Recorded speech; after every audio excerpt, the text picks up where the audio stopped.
হরে কৃষ্ণ। একাদশী ব্রত মহামহোৎসব কি জয়। হরে কৃষ্ণ। আসছে আগামী 8ই জ্যৈষ্ঠ 23শে মে শুক্রবার কৃষ্ণ একাদশী, অপরা একাদশীর ব্রত মহামহোৎসব। অপরা একাদশীর ব্রত মহামহোৎসব কি জয়। হরে কৃষ্ণ। সকলেই এই একাদশী ব্রত পালন করবেন, কারণ এই একাদশীটা অত্যন্ত গুরুত্বপূর্ণ একাদশী। এই একাদশী পালন করলে ভগবানের বিশেষ কৃপা আশীর্বাদ আপনারা লাভ করতে পারবেন। তাই অবশ্যই এই অপরা একাদশী ব্রত পালন করবেন। তো একাদশী ব্রত 8 থেকে 80 সকলের জন্য একাদশী। 8 বছর বয়স থেকে শুরু করে 80 বছর অবধি প্রত্যেকেরই এই একাদশী ব্রত করা উচিত। তাই অবশ্যই আপনারা করবেন। এবং একাদশীর আগের দিন মানে দশমীর দিন কাঁসার পাত্রে ভোজন, আমিষাহার, নেশা, অবৈধ সঙ্গগুলো বর্জন করতে হয়। এবং একাদশীর দিন মানে 23 তারিখ শুক্রবার, 23শে মে শুক্রবার, অবশ্যই আপনারা চেষ্টা করবেন 12টা অবধি নির্জলা একাদশী ব্রত পালন করার। কমসে কম একাদশীতে এমনিতে নির্জলা করা উচিত, কিন্তু যদি না পারেন তাহলে কমসে কম 12টা অবধি নির্জলা। তারপরে আমরা অনুকল্প গ্রহণ করতে পারেন। আপনাদের জন্য অনুকল্প ব্যবস্থা করতে পারেন। অনুকল্প হলো ধান থেকে যা তৈরি, গম থেকে যা তৈরি, তেল, বীজ, ডাল,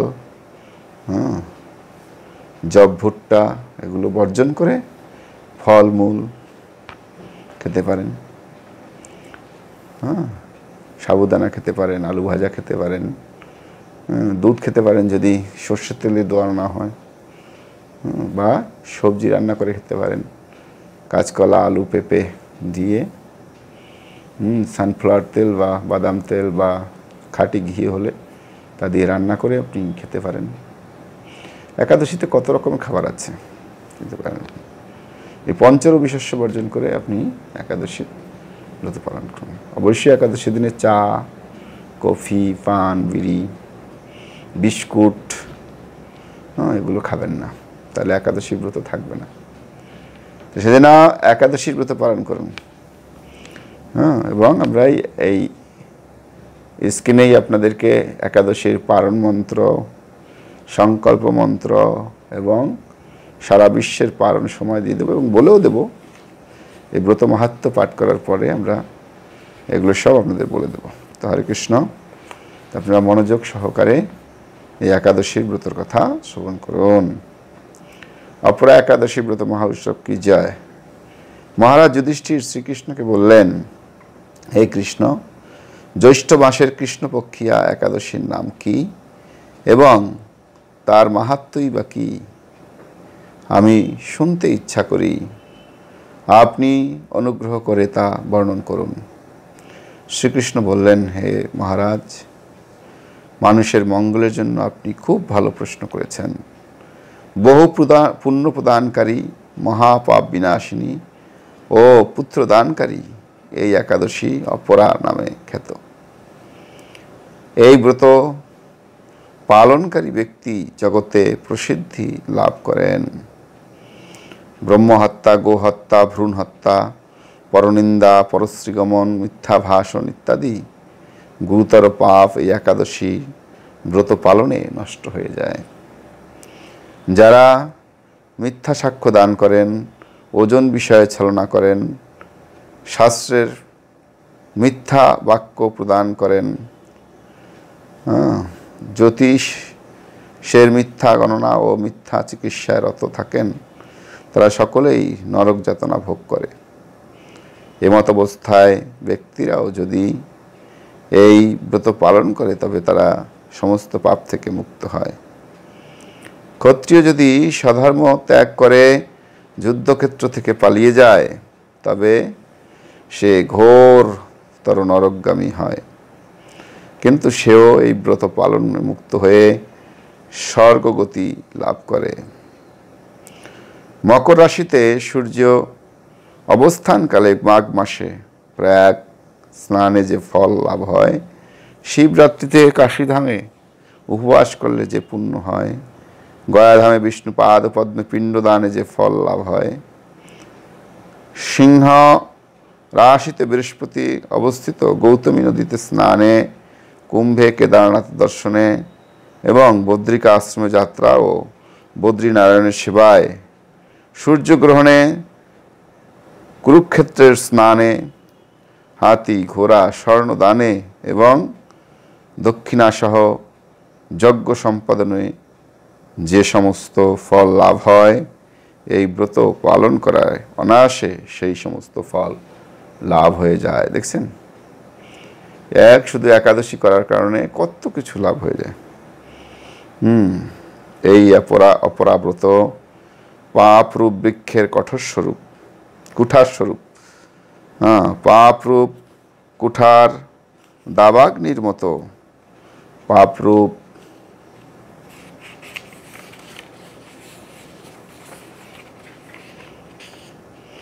অন্ধকারে সূর্য সাদৃশ এবং পাপ হস্তির সিংহস্বরূপ। এই ব্রত পালন না করে যে ব্যক্তি জীবন ধারণ করে, জলে বুদবুদের মতো তাদের জন্ম মৃত্যুর কেবল সার হয়। তাই করবেন না? ব্রত করবেন, অবশ্যই করবেন। অপরা একাদশীতে উপবাস করলে, বিষ্ণু পূজা করলে এবং সর্বপাপ মুক্ত হয়ে বিষ্ণুলোকে গতি হন। এই ব্রত কথা পাঠ ও শ্রবণ করলে সহস্র গোদানের ফল লাভ হয়। ব্রহ্মাণ্ড পুরাণে এই ব্রত মাহাত্ম্য বর্ণনা করা হয়েছে। তা বুঝতে পারছেন অপরা একাদশীর মাহাত্ম্য খুব গুরুত্বপূর্ণ।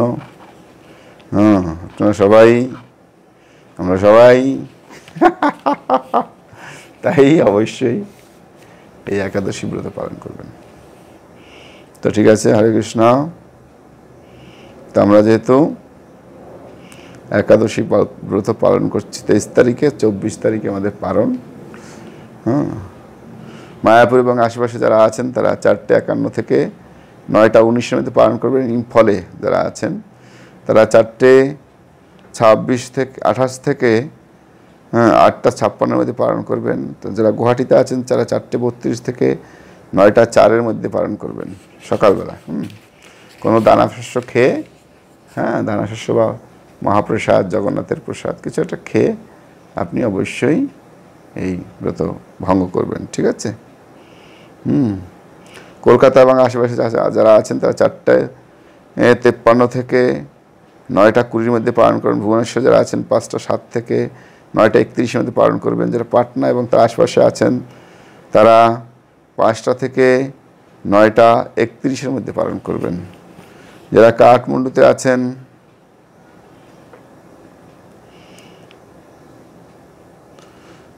তারা